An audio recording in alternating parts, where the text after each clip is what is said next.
Hello and good evening. I'm Melissa Idris. Welcome to Consider This. This is the show where we want you to consider and then reconsider what you know of the news of the day.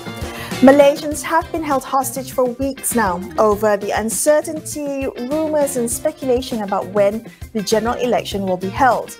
Today we have our answer. The announcement of the dissolution of Parliament today paves the way for GE15 to be held within 60 days, which is 9 months earlier than the end of the full term. So what can we expect at the starting blocks of GE15? Joining us on the show is political analyst Dr. Bridget Welsh. She's an honorary research associate at the University of Nottingham, Malaysia's Asia Research Institute. Bridget, so it's confirmed snap elections are going to be held this year, and yet there were those who held hope that GE15 was going to be next year. The fact that the dissolution was announced today, Bridget, what does that reveal to you about the current political dynamics? I think there are primarily two things that are going on. First of all, we can see that Ismail Sabri, the caretaker prime minister, he actually had to, he buckled under pressure to the party. That's the first thing that happened. The second thing that occurred is that I think UMNO as a party recognizes that their chances are better now. We've seen the opposition start to work together. The economic situation globally and within Malaysia is actually worsening from a perspective of some key indicators. And so I think their timing, they felt they would have the advantage. And so both party and personal interests were at play in terms of pushing for an election now. Well, okay, let's focus on timing first, Bridget. If we think about timing in terms of campaign period, I know the Election Commission is set to make an announcement soon, but would a longer or shorter campaign period be beneficial to the voters? I think there are here also two things to consider. Number one, Malaysia has now introduced new postal voting system, which will mean that if there needs to be enough time for the postal ballots to return from all over the world at this particular juncture. And so as a consequence, that means that it moves from early November to mid-November to accommodate that. So there are more kind of processes to take place. Keep in mind also that polling itself will be expanded because the number of polling stations have increased by 1/3. It's a much bigger number of voters who are actually going to be voting. The second issue, however, is how does this benefit different parties? I think that the opposition goes into opposition in terms of the Pakatan Harapan and to a certain degree, Pakatan Nasional go into this election less prepared with less machinery than UMNO, because UMNO had assumed at the end that that the election was coming. They had ramped up their machinery much earlier. So I think a longer campaign period benefits the opposition compared to UMNO BN. So which I think there is pressure to keep the campaign period relatively short. And what about voters? Are there voters who are still on the fence? Will this period between now and polling day realistically make a difference in what has become an increasingly fragmented and hyper-partisan society, but also, on the other hand, a part of society that is politically indifferent? I think that campaigns in Malaysia have always been extremely important, and I think they will continue to be important in new ways. Number one, I think people are going to be looking more closely at candidates, especially in more urban areas. I also think that there's a lot of new voters. 1/3 of the electorate, at least, are voters under the ages of 30. So as a consequence, there's a lot of voters that are first-time voters or had less experience voting. And many of them are swing voters that have voted only once. We can see that they're going to be looking at the campaign period very closely. So I think the campaign does matter in terms of shaping the outcome. And it's going to be interesting to see how the parties determine the messaging. The other big issue is turnout. And voters are not just deciding who they're going to support, but whether or not they are going to turn out to vote. Now, one of the challenges of a kind of flood-prone potential election is that this may create obstacles obstacles for people to actually vote. And I think that traditionally, UMNO BN has had stronger electoral machinery, so they're able and resources to be able to pull out their vote, so that there is a disadvantage to those that have less machinery, particularly PH and PN. In terms of being able to pull out their support base. So the choice of a campaign is actually whether or not people will choose to vote. And we can see in the last series of state elections, turnout has dropped considerably. And I think it's going to come down to who can bring not only their people to come support them, but to bring their voters to the polls. Right. And there's been so much talk about what has been labeled, an Ummah bloc, Malay-Muslim bloc. Ummah Unity is what they're calling it, an election pact by UMNO, Bersatu and PAS. Do you think that's likely, Bridget?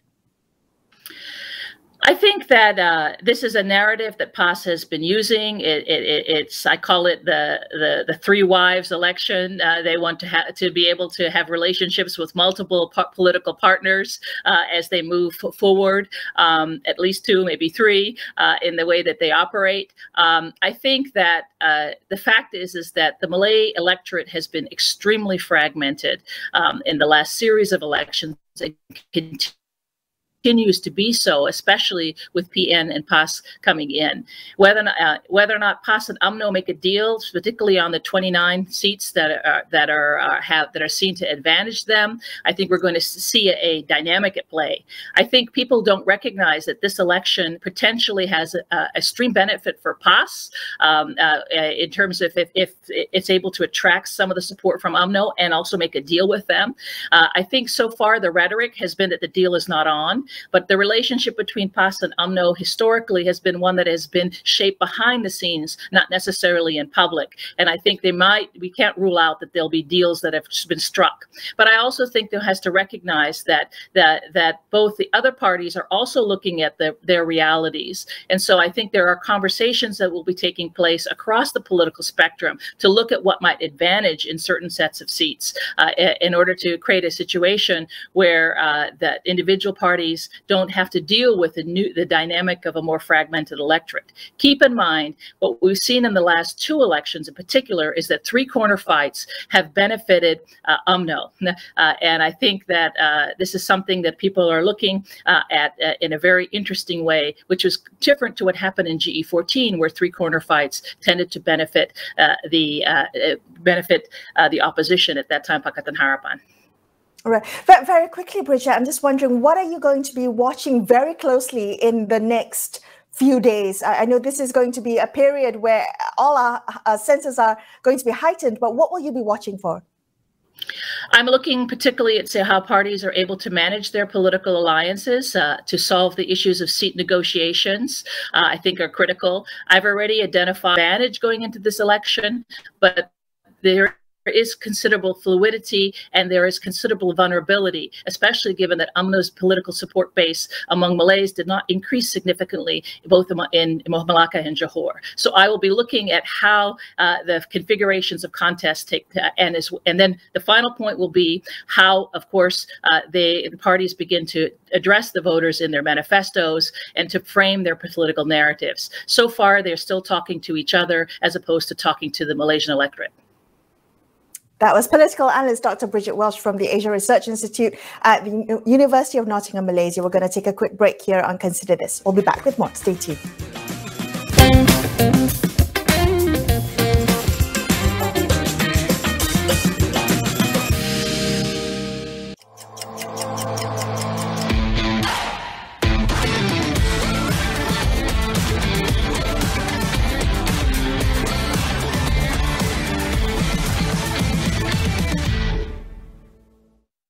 Rebut peluang menangi hadiah bernilai RM100,000 dalam peraduan Marigold sahut cabaran realisasi impian. Sertainya sekarang. Time goes by like clouds in the sky.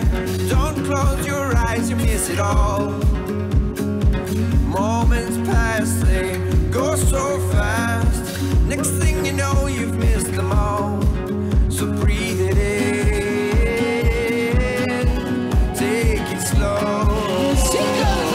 Superstar!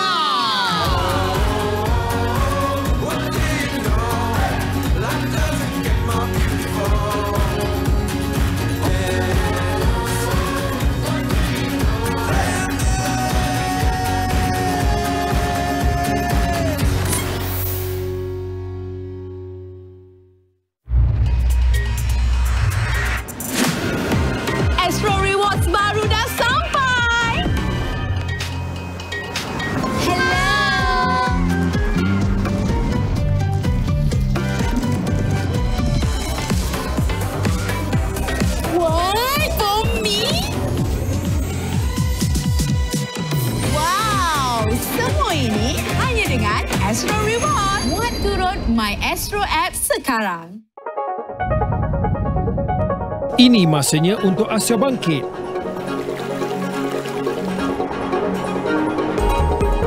Kami bawakan diskusi mengenai pasca pandemik, pemulihan ekonomi, teknologi tinggi, perubahan iklim dan banyak lagi. Saksikan agenda AWANI Asia bersama pakar dan koresponden Asia kami setiap Sabtu 9 malam di Astro AWANI.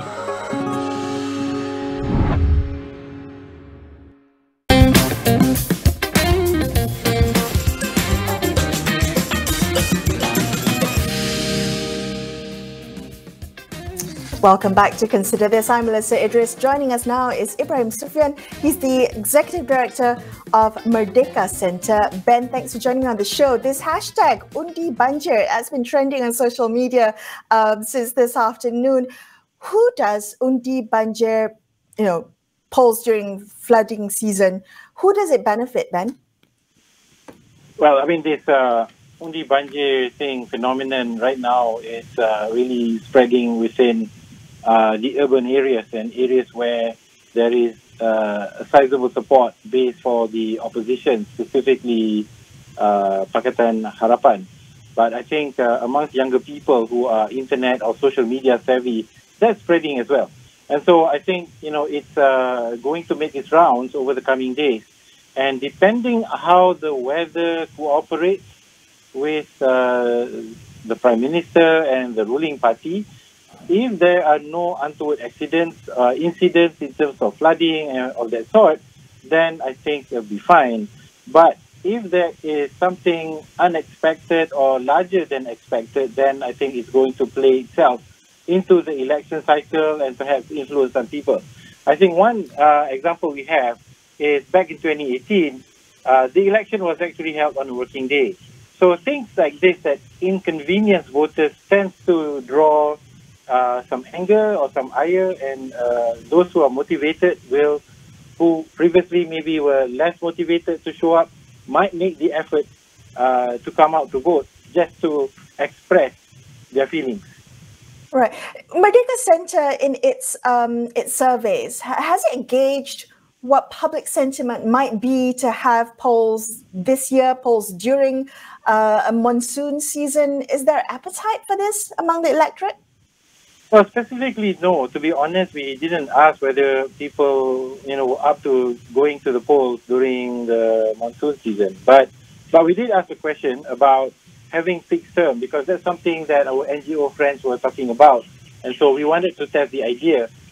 Do people anticipate, or do people support the idea of having a fixed term in 5 years and then have an election at the end of the period? And overwhelming, 75 to 80% of Malaysians support the idea of having fixed term. So I think, to sort of answer your question, while we didn't ask specifically about polling in the monsoon season, but I think the public does want elections to be held at a time when, there are less inclement weather and less unexpected situations and things that don't inconvenience them. So they will probably, if something happens, it's going to play out poorly. But if it doesn't, then I think the election is just going to be a normal election without extra drama or emotions attached to the timing of it.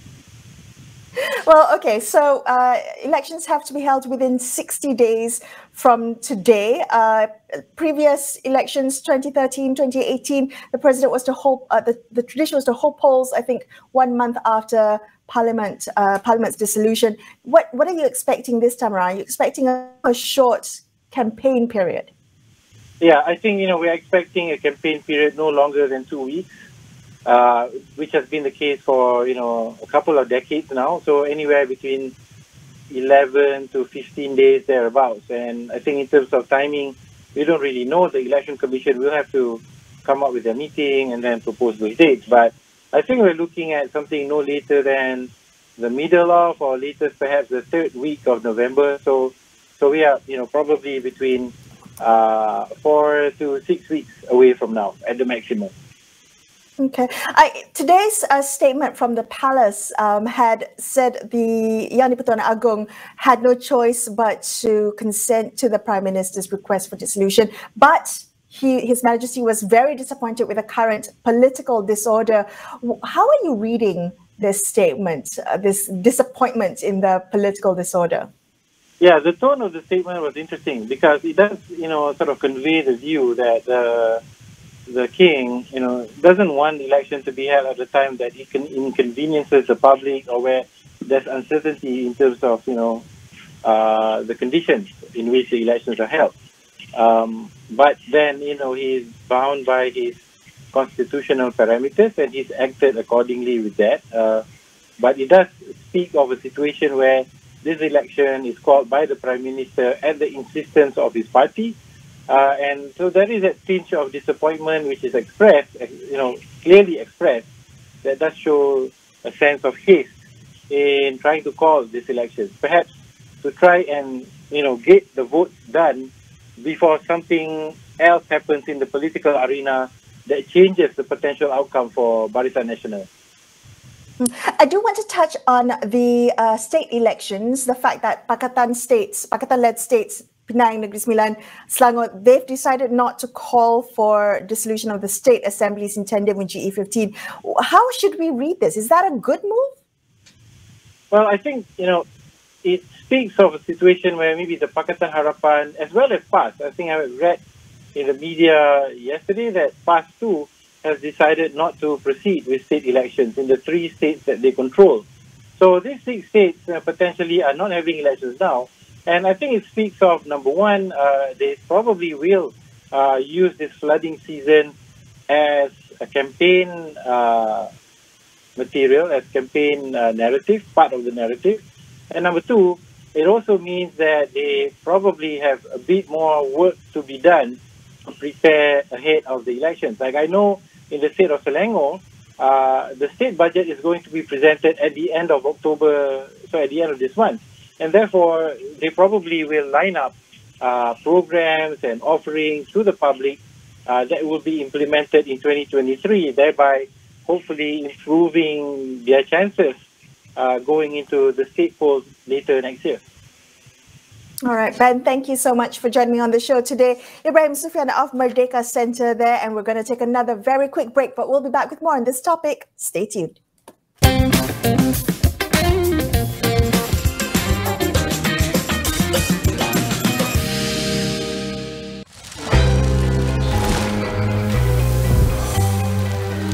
KFC Spicy Smoky Crunch, rasa aroma salai yang padu. Barulah sedap hingga menjilat jari. Alami kehebatan dunia Unified TV dengan lebih 70 saluran premium dan 16 aplikasi penstreaman.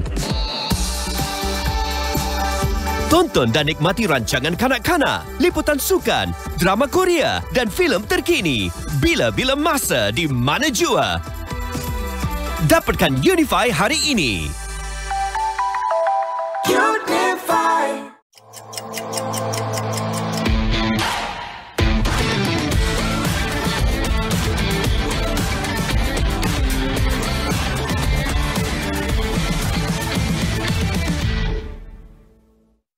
Seperti halilintar membelah bumi, mereka hadir dengan dentuma untuk menggegah dunia. Pat Candy, Ashid, Sheila Amza, Roy Kapila, Jacqueline Victor, Fuad Rahman, Tom, Tomo, Hazrul Nizam, Dina Nazir, Haida, Bob Yusof. Gegar Vaganza, Ahad, 9 malam di Astro Ria dan Astro Go. Untuk memastikan Malaysia ada ke depan, kita boleh hentikan spekulasi adalah Melayu pun Islam. Orang yang membuat polisi. Kalau itu yang dikehendaki, fine. Mungkin kita berbeza pandangan. Tapi kita mempunyai kuasa yang boleh menentukan budaya di masa hadapan. Polisi yang mesra wanita, sudah tentu dia akan datang daripada pemimpin wanita.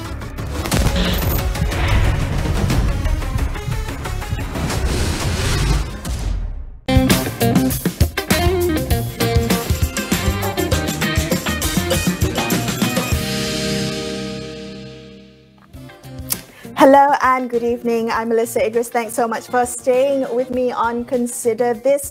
Bastian On joins me now. He's an EXCO member for UMNO Youth. Bastian, UMNO has been pushing for elections to be held as soon as possible. You've now got your wish. Why do you think this strategy will work in favor of UMNO? I think first we have to look into the current economic scenario of the world. That everyone from leaders and economists predicted that next year is going to be very gloomy. So I believe that rather than doing it later, why don't you do it now? So at least there is a positive impact after post-election. That there will be always a positive impact of post-election. That the market will be enticed. And also that the investor will have more confidence to come into Malaysia. There is no point talking about the state budget if and you know that how investment to the country is very important in order to spur the economy. But that is a prediction that next year might be worse than what is happening currently. Currently, we know it's the flood season. We know we're dealing with a cost of living crisis. Public sentiment can turn sour. This could backfire on UMNO and Barisan Nasional. It can be seen that UMNO and Barisan Nasional is not concerned about the welfare of the rakyat, but rather with the consolidation of its power. How are you going to combat that narrative when that is the prevailing message right now? From the party strategy point of view is that it is important that we to do the election now rather than doing it later, because we don't want to be blamed for the economic slowdown in the country, even the recession that we are facing, and the post-COVID economy is very not promising. And coming back to this flood situation. Everybody can predict. That's why that I'm sure that the Prime Minister have visited, getting a report from the meteorological department. As you can see, there's also the King has visited the meteorological department, and they have weighed their risk of doing an election during this time. Can I ask you, Bastian, who wants an election now? I mean, when you speak to everyday folks, you know, Rakyat Marhaen, when you speak to them, are they excited to have elections? Is there even appetite for elections right now? First, they are looking at their well-being and also their economic situation. That their income has been affected because of our. Have you heard anyone say that they are excited for elections right now? Anyone not in the political realm? Well, you can see that the Rafizi is very excited going down the country campaigning about gathering support for the party. So I'm sure that there is some indicator that they try to fish fishing votes now, and I am sure that they have garnered some attention during their tour. Well, we had the palace release an announcement by the Yang di-Pertuan Agong today, who said he had no choice but to consent to the dissolution, but he's very disappointed with the political disorder. Who do you think he's disappointed with? I think that both sides have been pushing for election, and of course, opposition saying that they don't want election, but they are heavily campaigning on the ground, and we're afraid that this will become they will have a negative impact if UMNO try to do the election next year. And part of the strategy is that UMNO have to do it now. First, they don't want to be blamed later. Secondly, that we believe that we have better chances now rather than later. So Budget 2023 that was tabled just a few days ago, I mean, was that BN's election manifesto? I think that, of course, if you look at the budget, it is a budget for election. So, and also that it will also drum our economy into a better situation. That if people want that budget to be executed, so they must try to vote for Barisan Nasional in this coming election.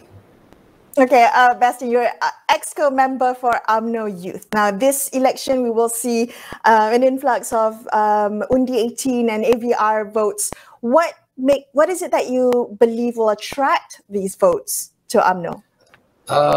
If you look at a state election, Johor state election is a very low turnout of Undi 18, and I think that I expect that in the general election, GE15 is also going to be the same. It will be a low turnout from first-time voters of Undi 18 to 21 years old and below. All right, Bastian, thank you for joining me on the show. That was Bastian on from UMNO Youth, and that wraps up this episode of Consider This. I'm Melissa Idris, signing off for the evening. Thank you so much for watching, and good night.